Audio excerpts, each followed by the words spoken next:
I started a practice last year each month of shooting a video where I would recap what I did over the last month and then talk a little bit about what I hope to achieve in the coming month.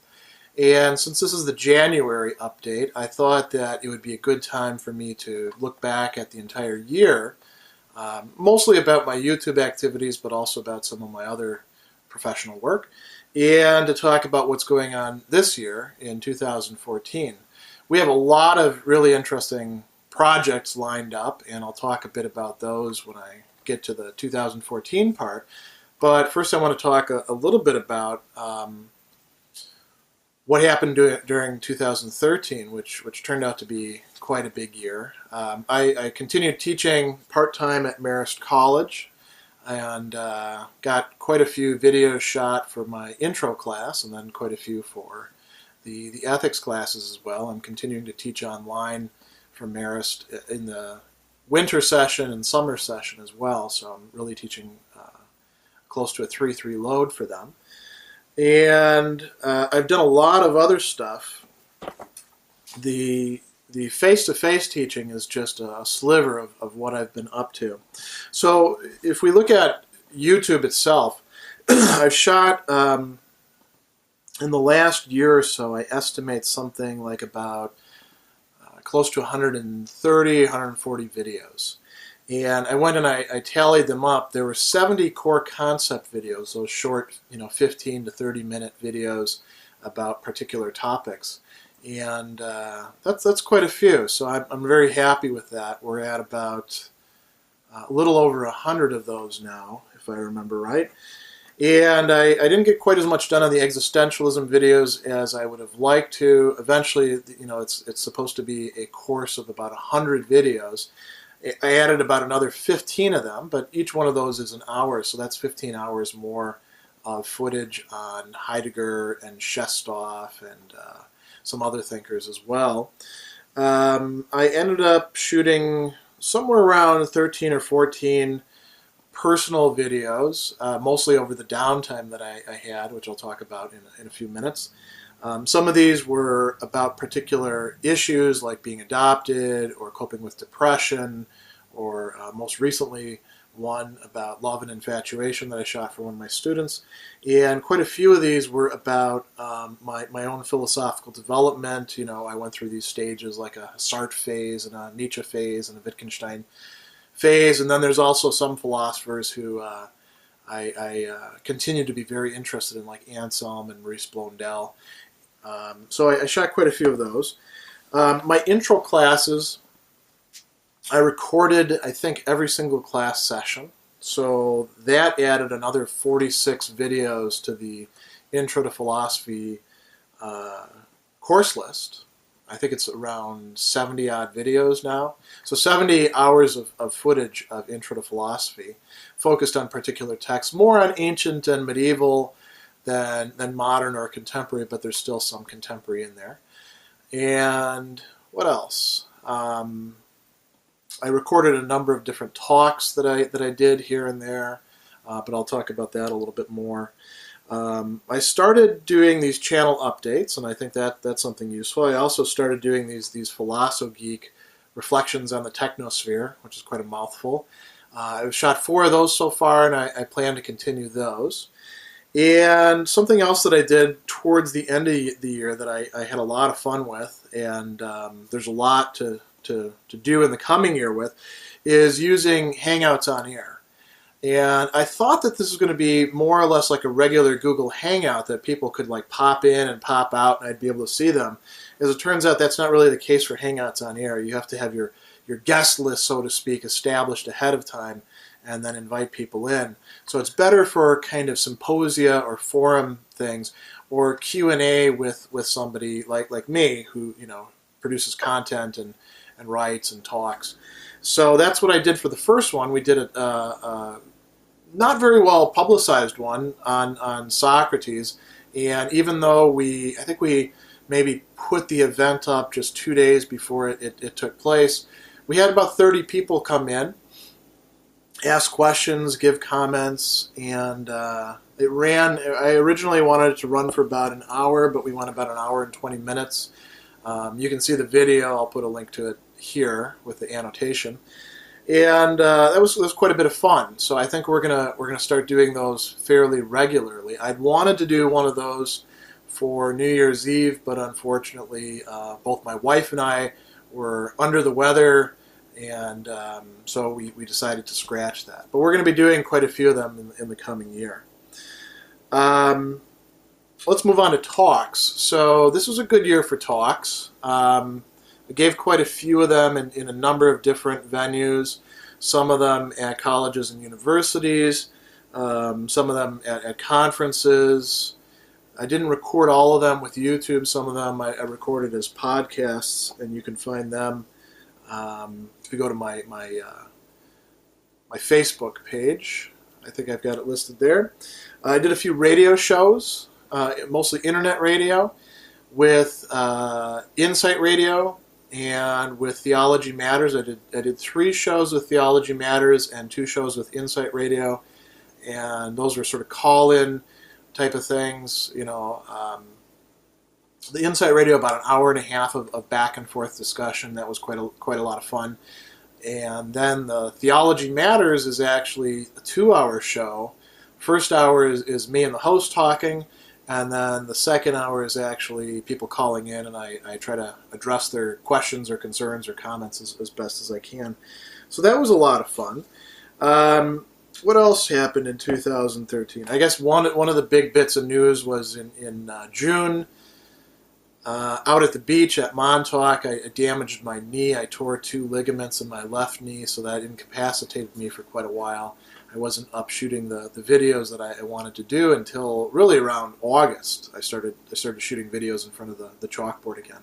I suppose getting the chalkboard was a bit of news as well. I'm not sure if we bought it back before the new year, if we bought it after the new year, but I started using it a lot this year, and that was quite helpful. It made me no longer dependent on finding a room that was available or shooting videos in classes. I can shoot videos whenever I choose to now, so that's very helpful. Towards the end of this year, my wife and I started a program that the Culinary Institute of America and Harvard School of Health are doing as a joint venture.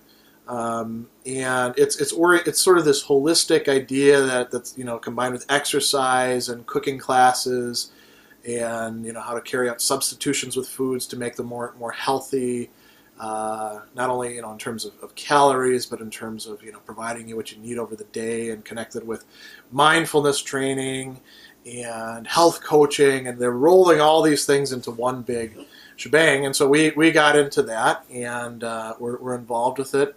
I'm trying to lose some weight and get back into some decent condition, and also rehab the knee prior to the surgery that I'll have to have done on it, which I'm not looking forward to this year.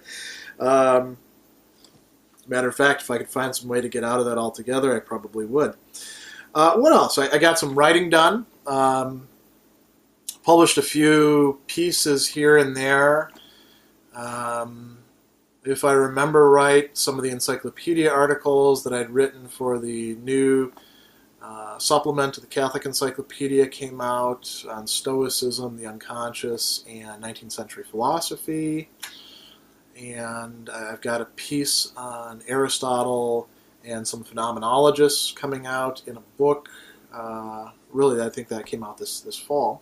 I didn't do as much writing as I would have liked to, and I didn't do as much publishing, but I think that's in part because I spent so much time in the classroom, shooting videos, in meetings, writing content, that sort of thing.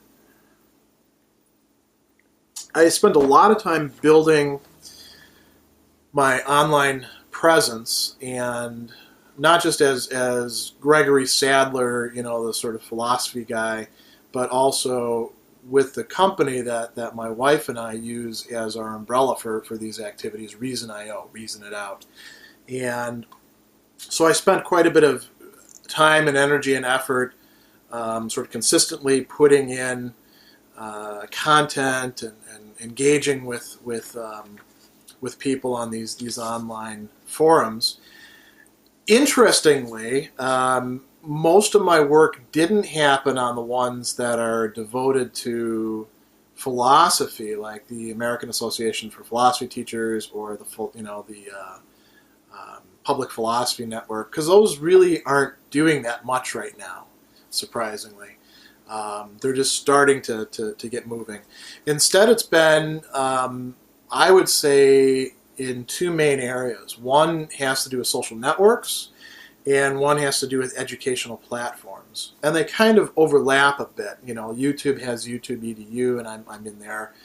And along with like Yale courses and European Graduate School, my videos are probably about, at least with the philosophy and even some of the literature stuff, probably about a good 20 to 30% of some of the things that they offer. So let me talk about the online course stuff first. I got into a lot of conversations, or rather we got into a lot of conversations, my wife and I, my partner in Reason.io, with a number of different online educational platforms. And so we're now at the point where we're because of the YouTube content and because of some of the other things that we've been doing, we're actually getting courted by startup companies that want to bust into the educational marketplace, that what I've been calling the technosphere, and really make an impact. And every single one of them claims that they're going to revolutionize education, from the ground up. I don't think that's going to happen, but I think that they are offering a lot of lifelong learners, a lot of students, a lot of people who want to do, additional brush up study, people who are even college professors themselves and would like to know something more about that. I think that they're offering a lot of great educational resources and forums and communities to people who wouldn't ordinarily have that access. So over the last year, the two that I've been involved with the most have been Curious, which is just starting to pick up steam now, and Learnist. Learnist, everything on there is for free, and you create these complex learnings, they're called, and boards. It's kind of like Pinterest, but educational. Curious, some of the things are free, some of them you pay a very nominal fee for, like $1 or $2, and you get access to lessons that people are producing. There's video content, there's written content, there's links to textbooks that you might find useful, there's quizzes, there's handouts, there's all sorts of cool stuff like that. And then towards the end of the year, I got involved with a company called Oplerno, which is doing things on a much grander scale. So I'll talk about that in a little while. Let me come back to social networks. So I'm involved in a lot of social networks, and have been for about, 4 or 5 years. And I find some of them more useful than others, and I admittedly put in more effort and more work on some than others. But I try to post regularly on all of them and interact with people and get content that's interesting or valuable from them. So I'm on LinkedIn. This year I passed the sort of milestone of the 500 contacts thing. Once you've got 500 contacts, it just says 500 plus.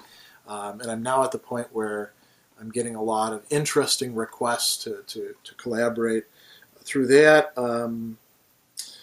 Google Plus I started using a bit more. I still don't use it quite as much as I use my Facebook page, but with the interface with YouTube, I think it's becoming very useful. I suppose you could say that I actually am using Google Plus a lot more than I think I am because of the roll-in of YouTube comments into Google Plus. So there's that. I use Twitter, not as much as I did in the past, but I check on it just about at least once a day. I also use Pinterest. That's not quite as social, really, when you get down to it, but it's kind of cool for being able to post images of things and links. Academia.edu. If you're not using Academia.edu and you are involved in academics, you probably should get on Academia.edu because this was the year where they really hit critical mass. And it's this, even if you're not an academic and you like getting access to free articles or handouts or teaching documents, it has become the place to go for that sort of stuff. And you can see what people are into, and they post their research. They post, some of them actually kind of blog on it. I'm also involved with Goodreads, but I haven't done that much with Goodreads this last year. That's more oriented towards the bibliophile public. Where I put a lot of my effort has been Facebook. I have a Facebook author page, and I gained about 550 new likes or subscribers to that, which more than doubled the amount of people that I am connected with on that. So that's kind of cool. And I post my videos on there, and I'll post some reflections on there maybe once a day or so. And if I see an interesting link, to an article in the Atlantic or the Guardian or what have you, I do that usually along with some comments, and then sometimes we get some good discussions. All of that kind of pales in comparison to YouTube. With YouTube, I just went and looked at my information today. So in 2013, on this YouTube channel, we had 500,000 views. So now a lot of that's repeat, right? People going in more than once. But 500,000 people at one time or another looked at one of these videos. People watched 5 million minutes of the video footage that I've uploaded. That's really interesting. I mean, this is academic philosophy stuff. This is not, funny cats videos or stuff about contemporary culture and what's going on with Miley Cyrus or something like that. It's not music videos. We don't have any soundtracks to our stuff. It's very low tech.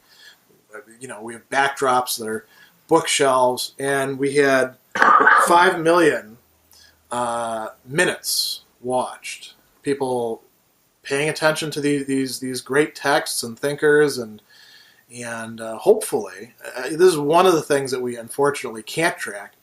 I would love to know how many people read things because of hearing about it on the channel, and how many minutes were devoted to reading texts as opposed to watching videos. That would be really cool information to have. But of course, YouTube has absolutely no way of tracking that. And I think that if we gave Google the power to track that with Google Glass, that would probably be a bad idea. What else? We had 6,500, so 6,500 new subscribers. We basically tripled, no, more than tripled. We quadrupled the number of people subscribe to this channel who get the updates, get these feeds. There were, I have no way of telling how many of these were my own comments because I try to respond to comments as often as I can. There were 6,800 comments on these videos in this channel over the last year. And I'm guessing that probably at least 2,000 of those were me responding to other people's comments, because I try to remain engaged with my viewers. I'm spending now about half an hour to an hour each day addressing subscriptions, emails, comments. It's starting to become quite a time-intensive activity. So that was 2013. It was a really good year, and things are growing. We're starting to get a lot of traction. This is a lot of fun putting out this information into the technosphere and seeing what people do with it. 2014, we've got some even bigger things planned. So let me talk about YouTube first. We're going to do more Hangouts on air. I think we're going to try to do this monthly, and I'm going to shoot for doing the next Hangout on air next Saturday. So today's the 3rd. That means that 4th, that'll be the 11th of January 2014. I'll put some more information about that You can find it in my Google+. There'll be an event page. You can find it in my Facebook page, and I'll also put something on YouTube about it. We're going to have topics for these Hangouts, and I'll try to announce them in advance. Some of them are just going to be me doing Q&A with viewers, and some of them I'm going to have guests, and we're going to discuss a topic, and then we're going to do some Q&A with viewers as well. So it's going to be kind of like a philosophy show, you might say. Sometimes it'll be more like a author meets, not necessarily critics, but readers. Sometimes it'll be more like a symposium or a panel, and then we'll open it up to questions and answers. So we're going to be doing that. Got a lot more existentialism videos lined up. I'm going to be starting to shoot them today. We're starting out with some Heidegger. Actually, the next one coming up is Heidegger's Question Concerning Technology, and I might have to do that as 2 videos, depending on how much time it takes me to get through that. We're going to be doing some Kafka, some Gabriel Marcel, some more Rainer Maria Rilke, and then we're going to try to get back to some of the other thinkers who we touched on but didn't fully flesh out, like Dostoevsky. We're going to do some more Nietzsche, some more Kierkegaard, some more Camus, some more Sartre. We're also going to do some Simone de Beauvoir, who we haven't done. We're going to do some Ortega y Gasset, who we haven't done. Some Jaspers, if I can get to it. Maybe Martin Buber. And who else? Tillich, if we have the time. Jacques Maritain, he has a nice little piece where he tries to flesh out what existentialism would mean for a Thomist. So all of that's going to be coming up over the next year. The other thing that's kind of big news is going to be shooting a sequence, and I have no idea how long it's going to take me or how many videos this is going to comprise, and we're going to go through the entirety of Hegel's Phenomenology of Spirit, beginning with the preface and ending with absolute knowledge, and everything in between. We're not going to skip over any of the parts. I may give some things a little less attention, but with this book, everybody wants to read it for the master-slave dialectic, which is really just this far in, right? And the really interesting stuff comes later on throughout the rest of it. So I'm going to be shooting these. I'm going to try to get maybe 1 or 2 done a week. And if I do that, we'll have quite a few videos on the Phenomenology of Spirit. So I'm really looking forward to that. One of the things I've wanted to do for quite a while is to shoot a sequence of videos, basically like a course on Descartes' meditations, and go through each of the meditations one by one. Not like what we do in an intro class, but really go through them. And then look at the objections to the meditations, because there were some big heavy-hitter philosophers like Thomas Hobbes and Pierre Gassendi who were giving these objections to the meditations, and then look at Descartes' replies. So that's probably going to take a good 15 videos, I think, to get through, hour-long videos. I need to finish Aristotle's Categories. I've had that hanging out there for quite a while. I think that's an important text to work one's way through, because there's a lot of Aristotelian metaphysics rolled up in there, and I think it could be very helpful for beginners to have that. We're going to keep shooting core concept videos, those shorter videos. I'm going to keep on shooting the personal videos from time to time when I've got the time. I'm going to keep on shooting the Philosopho Geek Reflections videos, because there's a lot of interesting stuff yet to explore with the technosphere that we now live in. And I'm also going to be doing a course for Marist College that I haven't done for them before. I used to teach it when I worked for Ball State pretty regularly, really actually every semester, sometimes 2 sections, called Religion in American Culture. It's called Religion in America at Marist, but it's basically the same sort of thing. It's talking about the history of the United States and all the different religious groups that have been involved with it and have affected politics and culture and even geography to a certain extent. And so in a large respect, you could think of it as both a history class, like charting a forward progress as far close to the present as we can, but you could also think of it as sort of a survey class going over all these different religious groups and saying, well, what do these people believe, and where did they come from? What's their background? What's their history? What do they think about these other groups? And we're doing it from a religious studies perspective, which means that there's no faith commitments required. The goal is not to proselytize or convince anybody of anything. It's rather to produce understanding, which is something that you can, in fact, measure by assessing students on that. So I'm going to be shooting videos for that.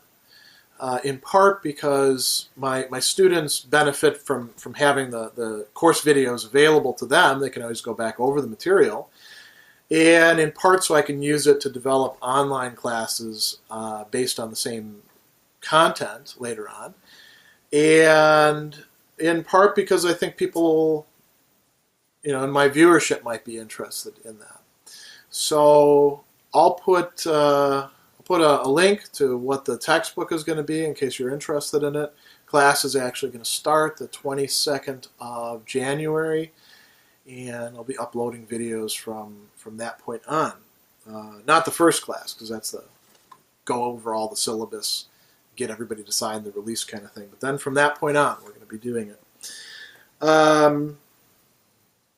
We got a lot of speaking engagements lined up for the new year, which I'm really happy about.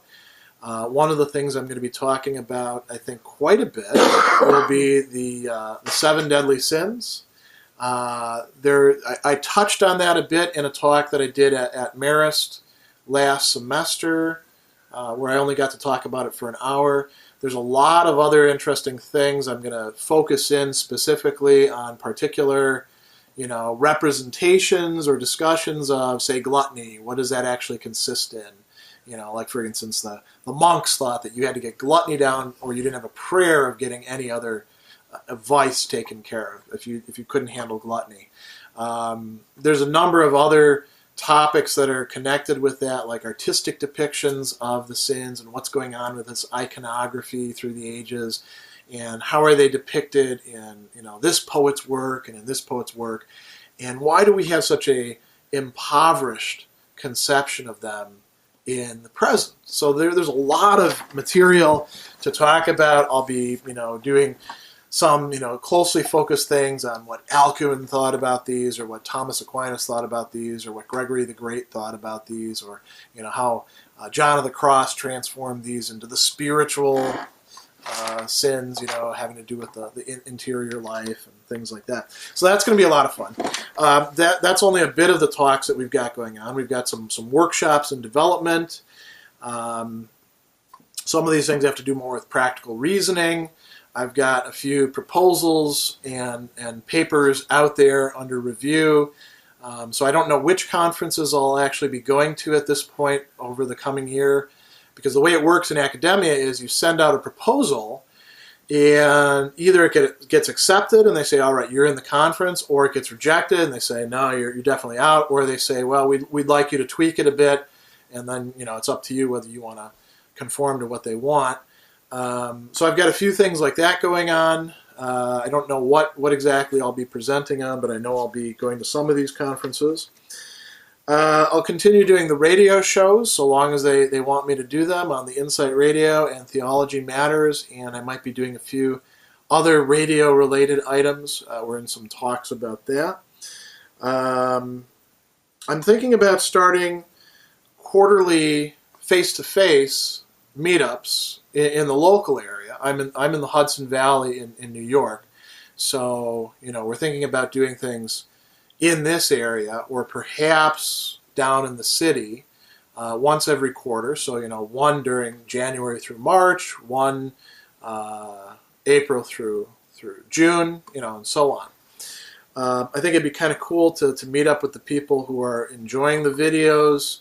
I've done this at an individual level before, but I've never done this at a group level, so it's kind of an experiment. We'll see how that goes.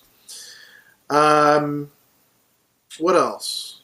Oh, I should put in a plug here. We actually have online forums through Reason.io that we've developed, or actually my wife has developed because she's the one who has these skills.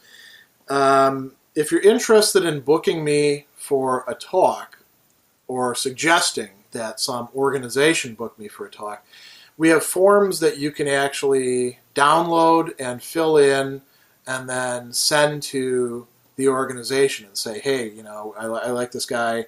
I've seen his work before. I think you should book him for a talk. You know, here's his contact information. So we have forms that can do that. We also have a fillable form online where Reason.io can transfer that sort of stuff for you. So that's it about speaking stuff. What else? We've got some online stuff coming up that is very exciting. So I mentioned Accredited before.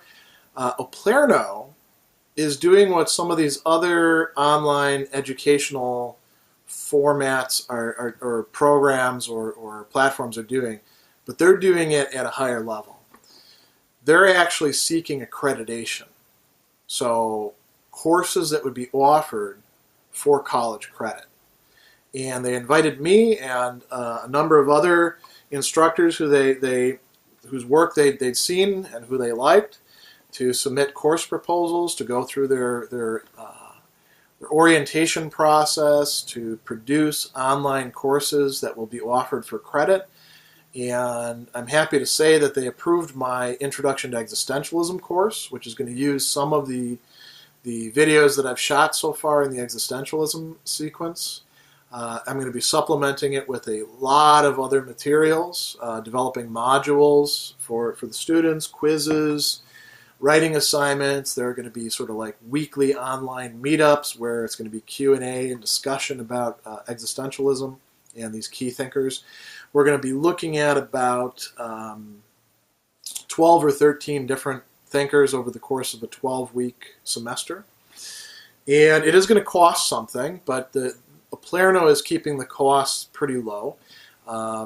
It's a way for instructors like me to sort of freelance and to be able to earn enough money to perhaps do this sort of thing full time. So I'm really excited about this. It's a way to offer really interesting courses to people who really want to be there in that online classroom. I'll give more information about that as things roll out. Right now, Accredited is still involved with the process of accreditation, but it looks like things should be on track about mid-March. So that's really exciting. Still teaching stuff from Marist, of course. I'm going to be doing more with Curious. I'm going to upload a number of lessons, beginning with a free one on Plato, or rather Socrates' Apology. A bunch of free lessons on that. I have some stuff on Sartre so far.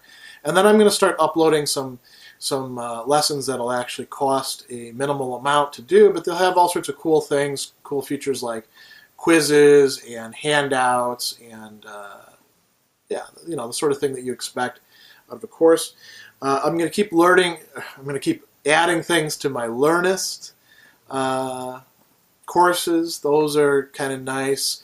They use the YouTube videos and they use documents that I upload in academia.edu, and then they link to encyclopedia articles and things like that. I'm looking at Teachers Pay Teachers and at Udemy. If I have the time, I will be posting things on those. Those are, you know, where you can offer educational resources or courses or lessons. But we'll see. We're also working through Reason.io right now to develop some courses of our own through some other web-based platforms. But I don't want to talk too much about that until we actually get the stuff up. You know, it's kind of like putting out a promissory note, and I like to deliver before I start making too many promises. The last thing that I'm going to be doing, which is really exciting, some of it is just sort of continuing the process of what I've been doing the last couple of years. You know, the academic writing. I have a number of papers that need to be polished up and sent out to journals. I have been behind in that. I'm still working on the Aristotle and Anger book. I'm still working on the Anselm and Moral Theory book. I'm still translating Anselm's De Similitudinibus. But I'm involved in a textbook proposal. I can't talk that much about it at this stage because it's still in development, but it's going to be a really cool idea that's being worked out. I can say this, that it has to do with ancient philosophy, and it's looking at it in a somewhat different lens. And if this comes off, it's going to be a really cool way to offer ancient thought to undergraduates. And we've decided that we're going to start doing some self-publishing as well. Not just white papers like I've done in the past, but actual books. These are going to be a bit smaller scale. They're going to be a bit shorter. They're going to be written to a more popular audience, and we're going to self-publish them. We're not quite sure exactly whether we're going to do it with Amazon or with some other venue at this point, but I've got 3 ideas that I want to work out this year. So this is kind of ambitious. One of them, and it's one of my viewers who suggested this, and it's a great idea. I've got all these core concept videos. Why not put together something like an ebook that would take all these core concept videos and have the video there, and then have, sort of like a 1 or 2 page discussion of what we're talking about in the video, maybe a few, relevant passages from the text that we're talking about, links to any useful resources that are there, and just bundle these together into, like 30 videos at a time. So I think that's a great idea, and I'm going to try doing at least one of those. I think the place to start, of course, is with the ancient philosophy, because, why begin at the end? Why not start at the beginning with Plato? So what that means is I probably need to shoot a lot more Plato core concept videos early on.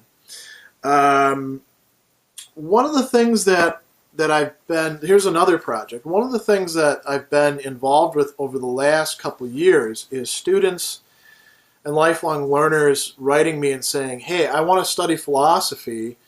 I've got no idea where I should go or how I should begin this. There's so much stuff out there. What should I do? And my advice has always been, well, start with Plato, because you're not going to go wrong and you're going to learn something. And it's kind of important to get some Plato down before you tackle a lot of other things. But people have been looking for more structured work, more structured approaches to this. And what I'm going to do is write something like a guide to self-study in philosophy, and put that out there. And it is going to begin with Plato for the most part. I got to put a lot of thought into this, exactly how I would do this, how I would suggest this. But I think that there's a demand for that. I think there's a lot of people who want that sort of thing. I think that a lot of the people who want that sort of thing, really, maybe what they want is not so much somebody just to say, here's what you got to do, this, and this. They're looking for somebody to say, here's some ideas, and then they can say, oh yeah, that was more or less what I thought I would do. But now they've got some confirmation, and it gives them a bit more confidence when they're doing it. So that's one of the projects. And then one of the things that I've been wanting to do for a while, so the third shorter book project, it's coming from my teaching ethics classes for so many years. Students come up with a lot of cool examples, and I give them examples to chew on as well, and they come up with interesting takes on them. So, if you think about how to apply Kant's categorical imperative, and what would be some examples of when things go wrong in, say, treating somebody as a means and not as an end. There's all sorts of examples, and you've got Kant's classic examples, but think about our contemporary life. One of the ones that comes up for my students every single semester: is it okay to use my contacts for me to compete to get a job, even if that means that I beat out other people? How would Kant view that using the categorical imperative? And then how would Aristotle view that? How would John Stuart Mill view that? These are some really interesting cases, and I've been seeing these come up semester after semester and discussing them with students. So I think that there would be a market not only for people that are studying ethics or interested in thinking about these sort of things, but even for like beginning level instructors to have something from somebody who's been teaching for 15 years saying, here's some stuff that you can definitely get your students interested in, and here's how you would tackle it, and here's what so-and-so would say, here's what so-and-so would say, try it out. I think that could be very useful for people doing business ethics as well, who oftentimes, might be in like the human resources department and they don't actually have a lot of training in ethics. To have, something designed by somebody who actually knows the field, who says, here's something you can actually use as a resource.